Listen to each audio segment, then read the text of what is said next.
Night.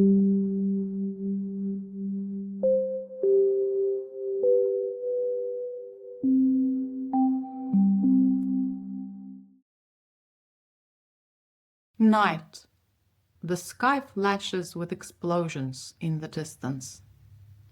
Inside a small apartment, mattresses are pushed against the windows.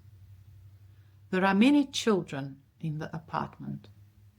We sit side by side on couches, chairs, and the floor. Someone tells a joke. We laugh. For a moment, it almost feels normal. But it's strange for this time of night. Normally, we'd be in our own apartments, preparing for the next day's school. But tonight, we are together, laughing and telling stories. Then the building shakes. An explosion. The room goes quiet. No one says anything. We listen, trying to work out which apartment block was hit and how close the danger is. We are not allowed to go near the windows. We huddle in the center of the room and along the walls, waiting and listening for the next sound. Night keeps flashing outside, but inside it's fine. Another joke, another burst of laughter, another explosion, in silence once more.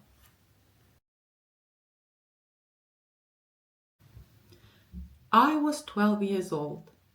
Nights like that stay with you, even years later. And now in New Zealand, people often ask me, "Where are you from?" It's a simple question, a natural way to understand one another. But whenever someone asks me this question, I pause and think, because the answer is not simple for me.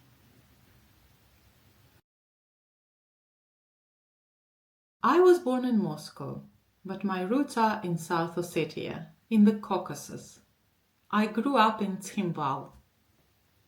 Later, I studied in Moscow, Russia, raised a family in Siberia, and eventually immigrated to New Zealand. So, where am I from? I'm never quite sure how to answer that. And this is why I'm doing this podcast. I was born in Moscow in November 1977. It was a cold winter morning, I'm told. My father worked there at the time. When I was 8 months old, my parents returned to the Caucasus, back to Tskhinval. That's where I spent my childhood. I had an ordinary Soviet Ossetian childhood. School, friends, family gatherings, grandparents, aunties, cousins. Christmas, Ossetian traditions. The usual family routine of everyday life. Nothing suggested that anything would ever change. Until 1989. I was 12 when everything changed. One morning, my father stood by the window, watching in silence. "There are soldiers out there," he finally said. "You're not going to school today." At first, it felt like an unexpected holiday. A day off from school. Outside the window, there were patrols, men with guns and dogs. For a child, it almost felt exciting. But that morning marked the beginning of the war, and life would never be the same again. In the months and years that followed, our lives changed completely. School would stop and start. Classes would only happen when the shooting stopped. When we did go back to school, the classrooms were freezing cold. Wood burners had been installed to keep the classrooms warm, and the walls had holes in them from bullets. Electricity disappeared. We studied by candlelight and kerosene lamps. Many children stopped going to school altogether. But I kept studying. Learning gave me something normal to hold on to. I always loved learning. I spent a lot of time at my grandmother's house. It was large and further away from the front line. I remember once sitting close to the wood burner with my uncle. He was a physicist by training. It was winter. He sat there in his woolly gown and a funny knitted hat, patiently trying to explain mechanics problems to me. Outside, the sky would suddenly flash with explosions. We listened, we waited, and we hoped nothing would hit our house.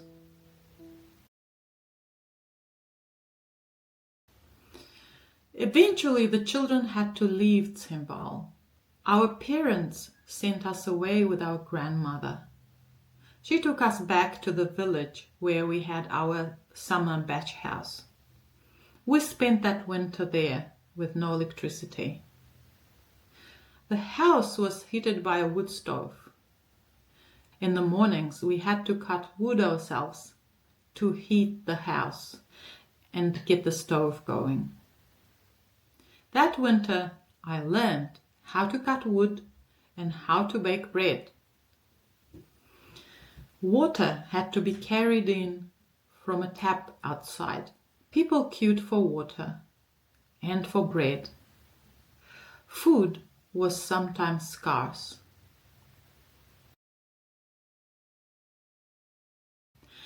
Our parents stayed behind in Zimbabwe. Everyone was helping defend the town, so they stayed. They visited us when they could. We used to wait to hear from them, to know they were safe. Many of the men in our neighborhood volunteered to defend our town. Some of them were only a few years older than me.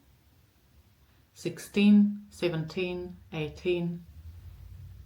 I remember watching them leave each night, knowing they might not come back. To me, they were quiet heroes.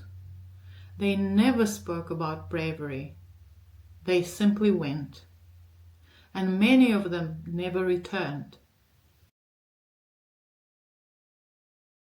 An entire generation was lost during those years. Funerals became part of everyday life.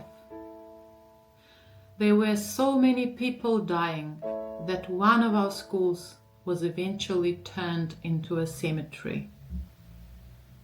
Today it is a memorial, but at the time it was simply where people buried their dead.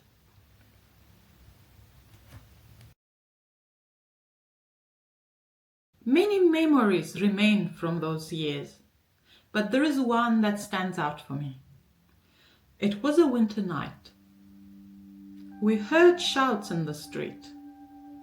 Me and my sister put on our coats and boots and ran out into the snow to find out what was going on. A crowd had gathered around a house on fire. Flames rose high in the dark sky. People were cheering.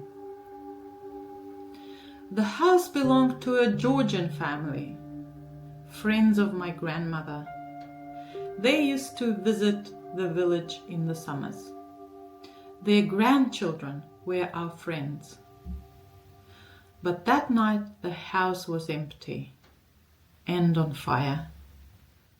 And while the crowd cheered, I remember feeling something very different. I felt sad because I knew the people who lived in that house would probably never come back. I didn't understand what people were cheering about. Eventually, my parents made a decision. We moved to Moscow. They wanted us to continue our education, to build a future beyond the war. Moving meant starting over. A new city, new people, a completely different environment, a different pace of life. Adapting to that new world as a teenager wasn't easy.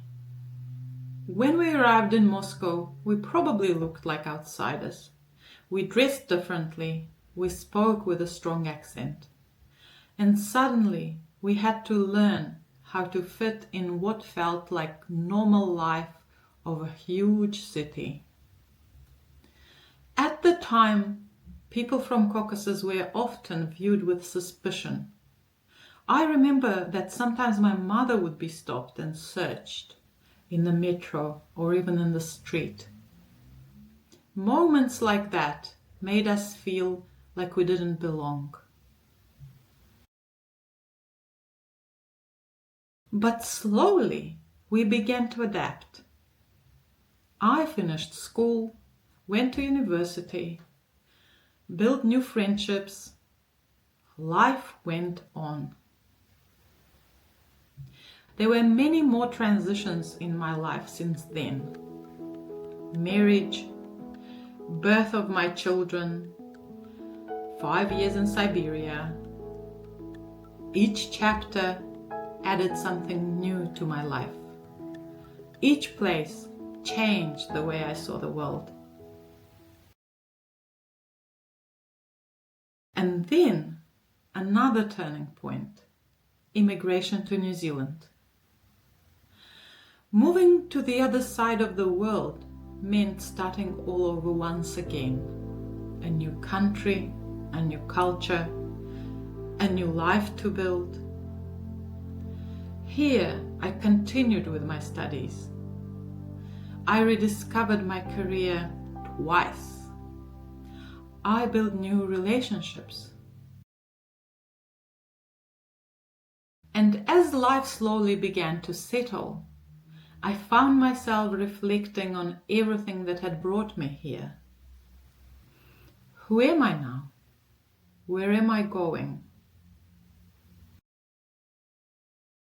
Looking back now, I see a pattern. My life isn't a story about one place or a moment in life. It's a story of a transformation. Each chapter changed me. Over time, I realized my story isn't unique. All around me are people whose lives have been transformed by change. Migration, historic events, career shifts, technology, relationships. Different stories, but the same experience of transformation.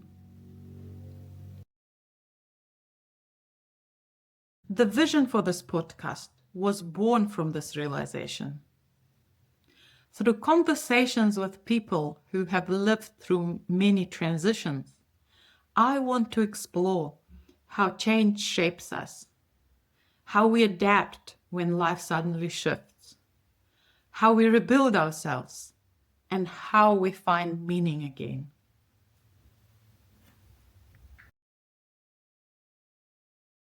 Sometimes I think of that night. Darkness, flashes of light. I was 12, listening and waiting. Back then, the world felt unstable. Now, I see it differently. That moment was the end of my normal life, but it was also the beginning of my journey. Today, I live in New Zealand, and I understand something I couldn't understand back then. We are more than the places we come from. we are also the journeys we live through. So when people ask me, where are you from? I pause and think. Because the answer isn't a place. It's also the journey that shaped me.